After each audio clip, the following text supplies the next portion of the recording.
आपका संबंध किससे है? आप अपने से पूछें। आपका संबंध केवल आपसे है। दूसरे से जो संबंध है वो औपाधिक है, उपाधि भेद से है। औपाधिक जो उपाधि संबंधी हो। उपाधि का एक अर्थ होता है झंझट। वहां गया, बड़ी उपाधि हुई, वहां झंझट हो गई।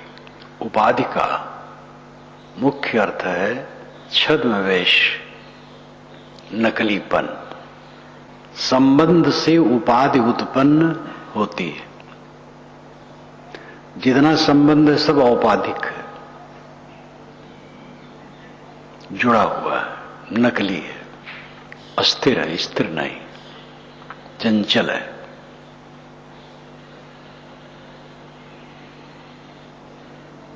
इसलिए जितना संबंध आपका कहीं से भी होता है स्वभावतः नहीं है, औपाधिक है,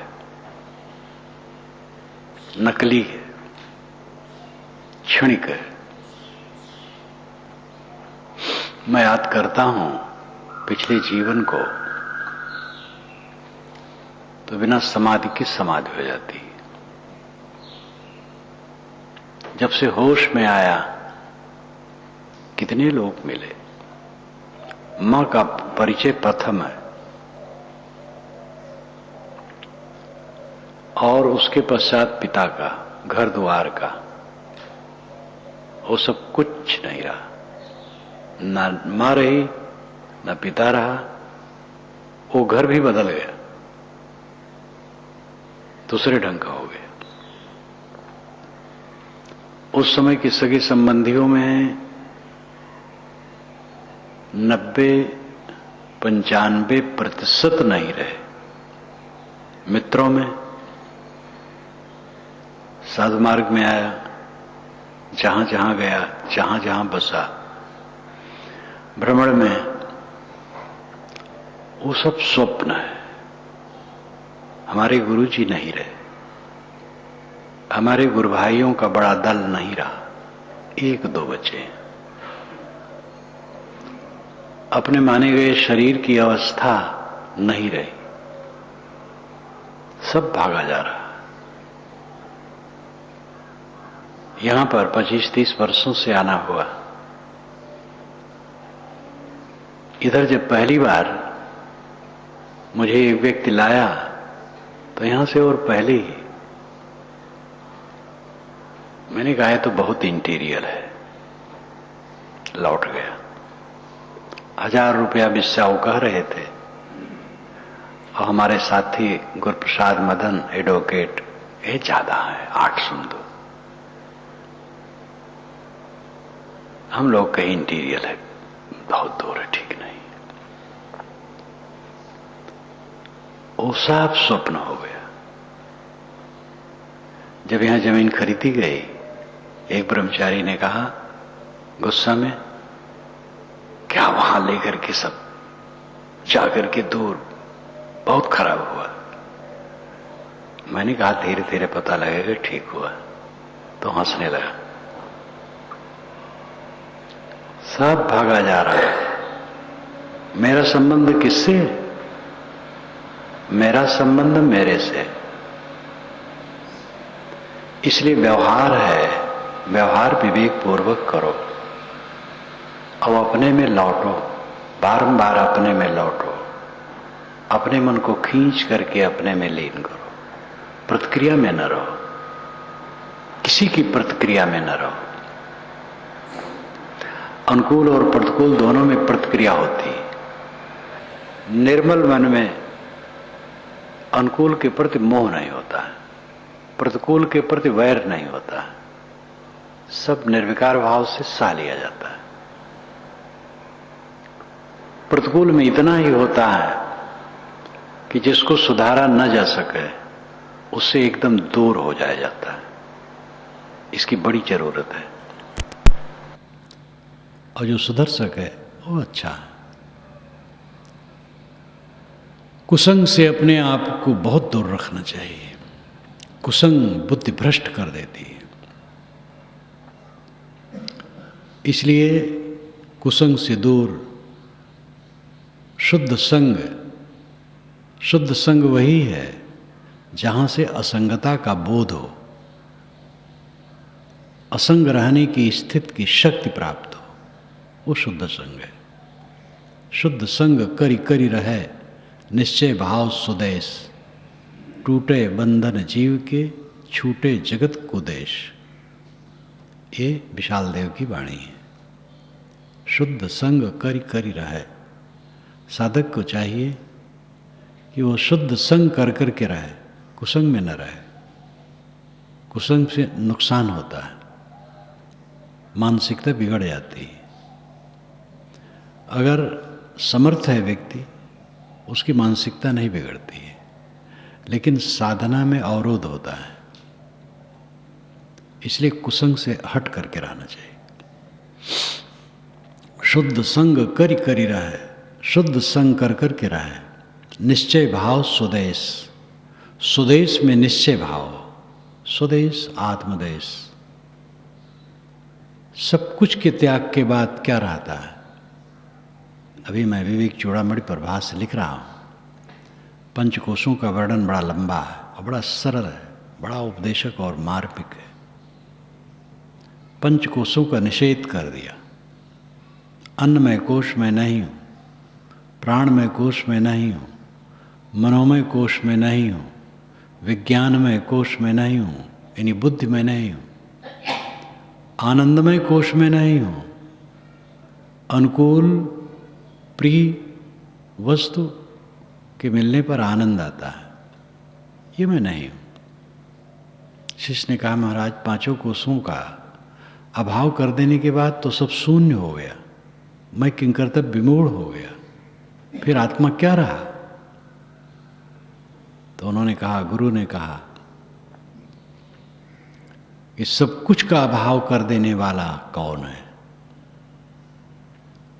अन्नमय कोश में नहीं हूँ, प्राणमय कोश में नहीं हूँ, मनोमय कोश में नहीं हूँ, विज्ञानमय कोश आनंदमय कोश में नहीं हूँ। इस प्रकार निषेधक कौन है? सबका निषेध करने वाला शेष बचा, वही सत आत्मा है, वही पर आत्मा है, वही परब्रह्म है, वह तू है। तेरा संबंध तेरे से है। ये तो और बढ़ा के मैं कह रहा हूं। उन्होंने जो जो कहा वो अपने प्रसंग से कहते रहे। आपका संबंध केवल आपसे है, किसी से भी नहीं। इसलिए अपने संबंध को मजबूत करो। पटिवासे अत्तमत्तना,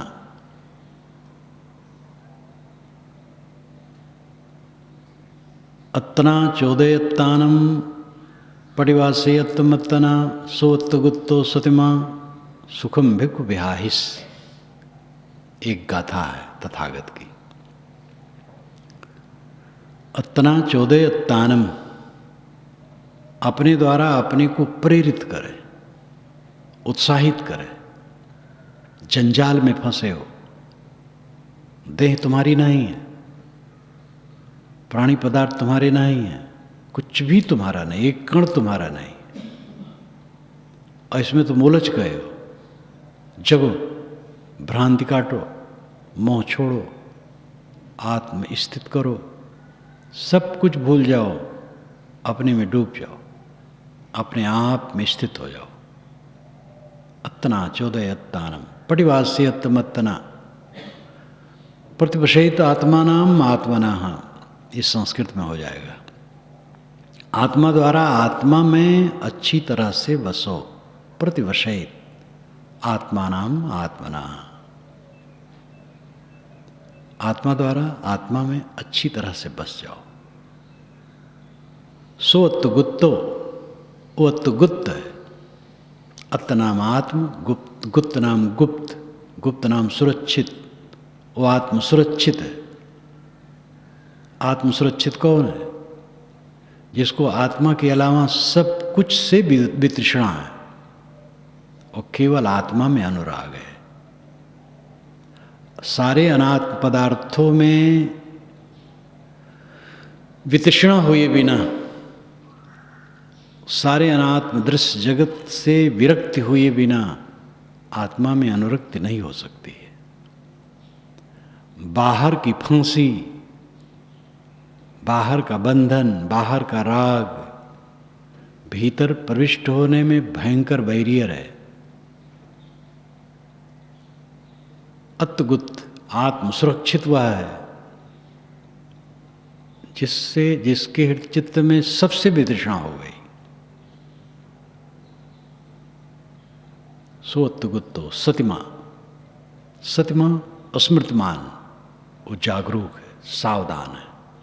सुखम भिक्खु विहाहिस, ऐसा भिक्षु, ऐसा साधक सुखपूर्वक विहार करता है जिसके चित्त में उद्वेग नहीं है। वैरी के लिए भी उद्वेग नहीं है। वैरी है, समझ उसकी, उससे बचा के रहो, बस दूर रहो। उद्वेग की क्या जरूरत है? कहाँ वैरी रहेगा? मित्र कहाँ रहेगा? जो हमें गिराना चाहते हैं वे नहीं रहेंगे, हमारा शरीर भी नहीं रहेगा। जो हमें पूजना चाहते हैं वे नहीं रहेंगे, हमारा शरीर भी नहीं रहेगा, कुछ भी नहीं रहेगा। तो किससे बैर करें, किससे मोह करें? सतिमा अस्मृतमान, वो स्मृतमान है जो अपने आप में जागता है।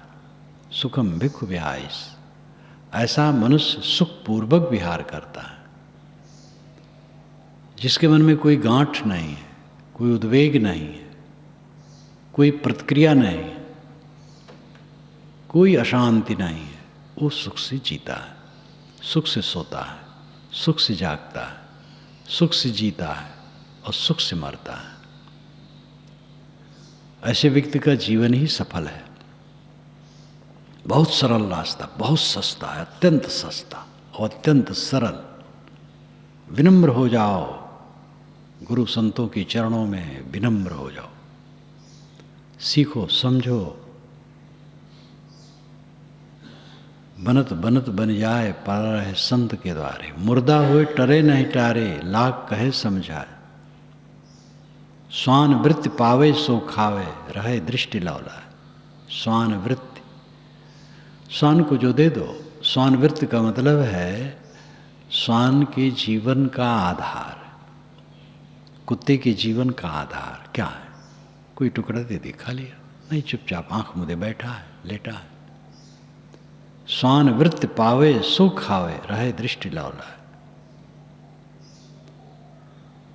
पलटू उदास बात है सांची, इतने पर ठहरा है। पड़ा रहे संत के द्वारे। जो संत साधन संपन्न है, उच्च है, सौभाग्य से ऐसे मिलते हैं। सामान्य संत भी जो रागत द्वेषहीन सरल चित्त के हैं, उनकी संगत से अपने को लाभ होता है। ऐसे संत की संगत मुझे हुई है जो बोलना नहीं जानते थे, 2 मिनट भी कोई उपदेश नहीं कर सकते थे, लेकिन उनके पास बैठने से अच्छा लगता था। प्रपंची न हो, कलह प्रिय न हो, राग द्वेष वाले न हो, भोगी विलासी न हो, सरल चित्त है, अमृत है। संतों की शरण में अपने को डाल दो, सीखो, समझो, सेवा करो, कुतर्क न करो, कुप्रवृत्ति में मत पड़ो, अपने को जगाओ। आपका संबंध किससे है? अपने से पूछो, किसी से नहीं, केवल अपने से संबंध है। इसलिए अपने में रात दिन अपने को जोड़ो। उठते बैठते चलते फिरते सोचो चित्त कहाँ है, प्रतिक्रिया में है, हटाओ, अपने में लाओ। कहीं मोह में है, कहीं वैर में है, अपने तरफ लाओ। मोह वैर में नहीं है, साधारण बातों की याद में डूबा है, कूड़ा कबाड़ के। क्यों डूबा है? अपने में लगाओ। बारंबार खींच खींच करके मन को आत्मा में जोड़ो, आत्मचिंतन में लगाओ और समझो शरीर आज खत्म हो जाएगा शाम तक मेरा शरीर नहीं रहेगा, दोपहर तक नहीं रहेगा, तुरंत मन शीतल हो जाएगा। आज ही शरीर छूटेगा, सबका शरीर आज ही छूटेगा। जब छूटेगा तब आज रहेगा, कल नहीं छूटता है, आज छूटता है। वो आज आज है। इस प्रकार निकट देखो मृत्यु को, और सबसे निकट मेरा अपना अस्तित्व है। अपने अस्तित्व में रहो। इस प्रकार जागो, अपने को पाओ। बहुत सुंदर समय मिला, बहुत थोड़ा है। बाहर की प्रकृति मिली हुई है सहयोग में, संत गुरु मिले हुए हैं सहयोग में, ग्रंथ ज्ञान सब सहयोग में मिला हुआ है। स्वास्थ्य भी अभी ठीक है। कब करोगे क्या पता है। जवान जवान भूल लुंठित हो जाते हैं। ऐसी ऐसी बीमारी आ जाती, वो करते धरते नहीं बनता। कितना समय है, बहुत थोड़ा समय। एकदम जग जाओ, अपने को अपने में जोड़ो। आपका आत्म अस्तित्व परमात्मा अस्तित्व है। आप परमात्मा हैं। कबीर साहब ने कहा नर नारायण रूप है, तू जिन जाने दे। हो हुजूर ठाड़ कहता हूं, तो खुद हुजूर है, मैं खड़ा होके कहता हूं। स्वामी शंकर भी आत्मा कहते हैं, लेकिन पर आत्मा ज़्यादा कहते हैं। ये अन्नमय कोश परात्मा नहीं है। परात्मा नहीं, उच्चतम आत्मा नहीं है, पर ब्रह्म कहते हैं। लोग ढीले ढाले हैं, समझते हैं ब्रह्म अलग है, मैं अलग हूँ। तो स्वामी जी बार कहते हैं तुम ब्रह्म हो, तुम महान हो, तुम परमात्मा हो। क्यों अपने को हीन समझते हो। संतों ने, पीरों ने, साधकों ने हमें रास्ता दिखाया है। देखें ना, चले ना, कैसे काम होगा। भय से भक्ति करे सबे, भय से पूजा होए। भय पारस है जीव को, निर्भय होए न कोए। भय से भक्ति होती है, भय ना हो तो भक्ति नहीं होती। दूसरा पक्ष है भय रहित भक्ति, शुद्ध भक्ति। भय युक्त भक्ति क्या भक्ति है। दोनों कथन का अपना पक्ष है। इसीलिए जो लड़ जाते हैं भिन्न दिखते हुए कथनों में, वो समझदार नहीं होते। एक भय है हमें पता नहीं क्या हो जाए, हमारे बाल चुप क्या हो जाए, इसलिए पूजा पाठ करो, भगवान में मन लगाओ, गुरु में मन लगाओ, देवता में मन लगाओ। ये भय है, ये कमजोर पक्ष है। इसको लेकर के भी कुछ करता है तो कोई हर्ज नहीं। कुछ तो करता है, इसी बहाने कुछ करता है, लेकिन बढ़िया नहीं।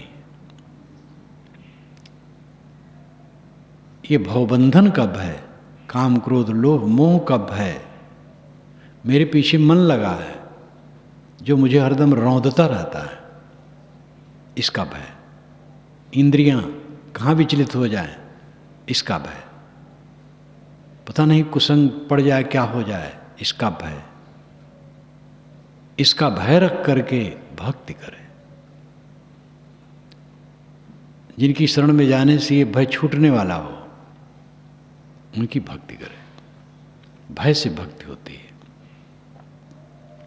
जैसे कि निराशा, निराशापूर्ण जीवन दुख के गड्ढे में जाता है, और निराशा सारे दुखों को खत्म कर देती है। दोनों पॉइंट अपनी अपनी जगह पर ठीक है। मेरा कोई नहीं है, मेरा शरीर पता नहीं कब रोगी हो जाए, धन दौलत का कुछ ठिकाना नहीं है, चारों तरफ से निराश, और उसका कोई समाधान नहीं है। ऐसा चित्त आदमी को दुख में डाल देता है। लेकिन मुझे किसी की जरूरत नहीं, कोई कामना नहीं, मुझे कुछ नहीं चाहिए, ये निराशा आदमी को बादशाह बना देती है। फिर जो शरीर के लिए चाहिए वो प्रारब्ध पुरुषार्थ से सब मिलता रहता है। इसलिए कथन प्रायः सब सापेक्ष हुआ करते हैं। चतुर्दिक दृष्टि रख करके उस पर विचार करने की आवश्यकता होती है। इसीलिए जैनियों का स्यादवाद बहुत बढ़िया है और पारखी संतों का सापेक्षवाद आइंस्टीन ने भी रखा। तो सापेक्षवाद, स्यादवाद, एक ही वस्तु को विविध ढंग से देखना स्यादवाद है। ये जैन दर्शन में आता है। स्यादवाद को बहुत बढ़ा दिया गया। मैंने कबीर दर्शन में उसकी आलोचना की है। स्यादवाद की जरूरत है परंतु उसको बहुत बढ़ा दिया गया और उलझन का कारण हो गया। भय से सब भक्ति करते हैं।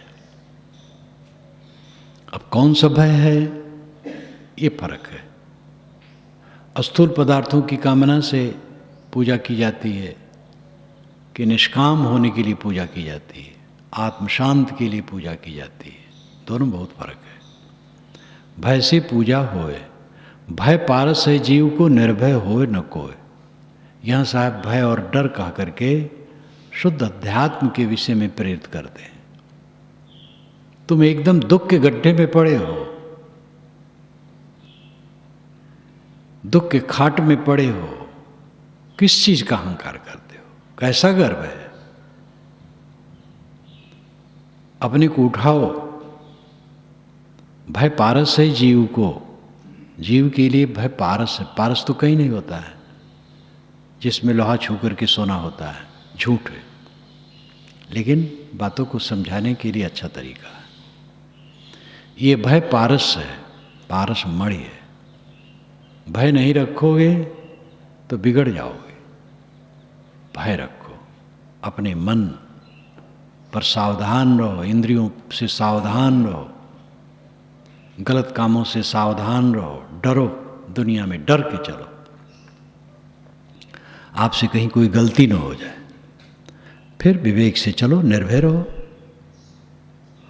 जिसने मन से कला कल्पना छोड़ दी वो निर्भय है। डर करनी डर परम गुरु, डर पारस डर सारे, डरत रहे सो बरे गाफिल खाई मारे। डर करनी, डर से करनी अच्छी होती है, डर से काम बिगड़ जाता है। दोनों होता है।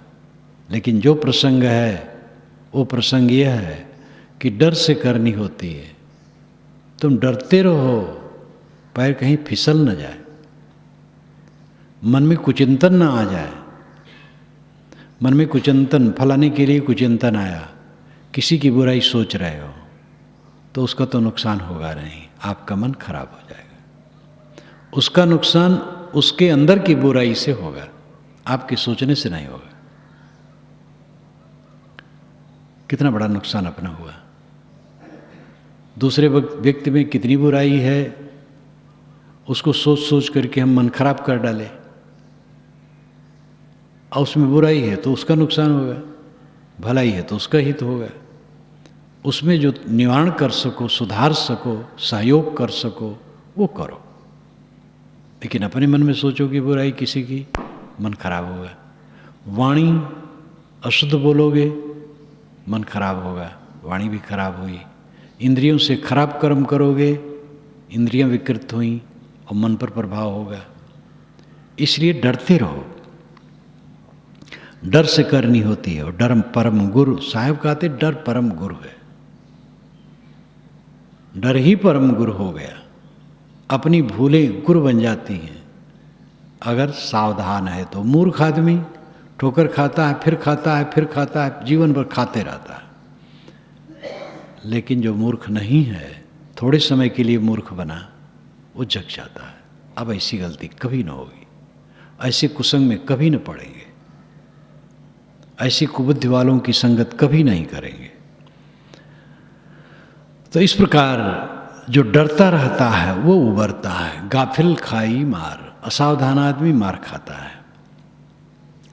खलक मिला खाली हुआ, बहुत किया बकवाद, बाँझ हिलावे पालना तामे कौन सवाद। साहब की साखियाँ सरल, उदाहरण सरल, सचोट, बाँझ हिलावे पालना तामे कौन सवाद। बंध्या बिचारी पलना हिला रही है, बच्चा तो उसमें है नहीं, तो क्या स्वाद है। जिसके बच्चा पैदा हो और बच्चे को पालना में रख करके झुलावे तो आनंद है। बच्चा है ही नहीं, बंध्या पलना हिलाती है। पालना छोटा खटोला बच्चों के लिए। खलक मिला खाली हुआ, खलक नाम संसार। संसार से मतलब है संसार में रहने वाले मनुष्य। खलक संसारी लोग मिले, खाली हुआ, क्योंकि बहुत किया बकवास किया। प्रीतम नगर में मैं रहूं तो एक सज्जन आए हैं, ये तो कहो सौभाग्य से बहुत दिन पर आए, तो बातचीत में करूं, कुछ ज्ञान की बात बताना चाहूं, बस वे व्यवहार में चले जाएं कि ऐसा खाया, खिचड़ी बनी, नींबू ऐसा गारा, और घी के बिना तो खिचड़ी अच्छी नहीं लगती है, और उसको घोट घोट के तब मैं कहूँ अच्छा कभी ज्ञान की पुस्तक पढ़ते हो? हाँ महाराज पढ़ता हूँ, लेकिन मुझे ये पसंद है, बस फिर उधर चले जाए। अब ऐसे लोगों के समय में हमारे पास तो कई लोग ऐसे आते हैं, अपनी बात कहते हैं, अपने बाल बच्चों की बात कहते हैं, खाने पीने की बात कहते हैं, और कुछ कहते हैं, और अपने सुनाते रहते हैं। जब उठते हैं तो कहते महाराज आपके सत्संग से बड़ा आनंद आया। अपनी भड़ास निकाल दी, उनको आनंद हो गया बस। तो खलक मिला खाली हुआ, बहुत किया बकवास, बाँझ हिलावे पालना तामे कौन सवाद। इसलिए खलक से बचना चाहिए, बकवास से बचना चाहिए। जो प्रसिद्ध होता है उसको बकवास सुनना पड़ता है। मिलने लोग आते हैं, बेरुखी बात करना अच्छा नहीं लगता है, इसलिए संभालना पड़ता है, उनका सुन लेना पड़ता है, फिर अपना कुछ बता मिले तो बताना पड़ता है और छुट्टी लेना पड़ता है। लेकिन संसारी बुद्धि रखने वाले लोग, जिनकी बुद्धि बकवास तक है, अध्यात्म की नहीं है, उनके संबंध में अपना हित नहीं होता है। इसलिए कुसंग से बचो, अपने को संभालो, और जो मैंने शुरू में बात कही थी उस पर ध्यान देने की जरूरत है। आपका संबंध केवल आपसे है। सारा सेवा का काम करो, लेकिन अपने मन को खींच खींच करके अपनी तरफ जोड़ो। हरदम किसी के लिए चिंतन हो रहा है इधर उधर, उसको खींच लो, अपने आत्मा में लगाओ। बिस्तर पर बैठो और लेटो, देखो मन क्या करता है, कहाँ गया है, क्यों सोच रहा है, दूसरे के लिए क्यों सोच रहा है। दूसरे के हित की बात सोचो तो हित का काम कर दो, बस हो गया। बारंबार घोटने से मन में क्या होगा। अपना मन अपने में जोड़ो, हरदम आत्मा में लगाओ, हरदम आत्मचिंतन करो। जो आत्मचिंतक होता है, जिसका मन अपने आत्मा में लीन हो जाता है, आत्मसंतुष्ट आत्म तृप्त हो जाता है, महाबलवान हो जाता है, हर समय आनंद कंद रहता है, तृप्त रहता है। इसलिए जीवन का परम लक्ष्य है, उसको प्राप्त करने के लिए इस बात पर ध्यान देना चाहिए। आपका संबंध केवल आपसे है, इसलिए इस जीवन में अपने मन को अपने में ही निरंतर रमाओ।